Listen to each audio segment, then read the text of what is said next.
This channel does not promote any violent, harmful, or illegal activities. All content provided by this channel is meant for an educational purpose. Darjeeling জেলার police super প্রবীণ প্রকাশ নেপাল সীমান্ত এলাকা পরিদর্শন করলেন। বৃহস্পতিবার সকালে নকশালবাড়ি এলাকায় সীমান্ত ঘুরে দেখেন তিনি। সঙ্গে ছিলেন নকশালবাড়ি এসডিপিও আশিস কুমার, সার্কেলের সিআই সৈকত ভদ্র সহ অন্যান্য পুলিশ আধিকারিকরা। পরিদর্শনের পর সাংবাদিকদের মুখোমুখি হয়ে এসপি জানান, সীমান্তে অতিরিক্ত বাহিনী মোতায়েন করা হয়েছে, তবে ভারতের অভ্যন্তরে শান্তি বজায় রয়েছে। নেপাল থেকে কেউ ভারতে প্রবেশের চেষ্টা করলে কড়া নজরদারি চালানো হচ্ছে। পাশাপাশি পশ্চিমবঙ্গ পুলিশের পক্ষ থেকে সীমান্তে সহায়ক বুথ চালু করা হয়েছে। তিনি আরো জানান, মুখ্যমন্ত্রী মমতা বন্দ্যোপাধ্যায়ের নির্দেশে একটি হেল্পলাইন চালু করা হয়েছে। ওই নম্বরে ইতিমধ্যেই নেপালের বিভিন্ন জেলা থেকে 30 থেকে 40টি ফোন এসেছে। যদিও কতজন ভারতীয় নেপালে আটকে রয়েছেন সেই নির্দিষ্ট তথ্য এখনো পাওয়া যায়নি। নেপালে পরিস্থিতি এখন খারাপ আছে।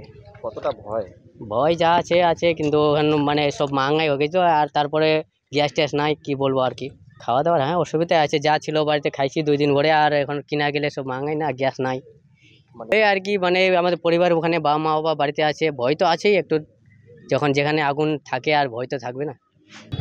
इंडिया साइड में जो पीस था अभी भी एकदम वैसे ही का वैसे ही पीस है। एंड हम बस एक एक्स्ट्रा यहाँ विजिलेंस रखे हुए हैं नाका पे, और बाकी जो चेकिंग कर रहे हैं पुलिस का हम लोग, ताकि कुछ भी अनसोशल एलिमेंट जो नेपाल साइड से इंडिया में आने की कोशिश करेंगे ताकि हम उनको रोक पाएँ।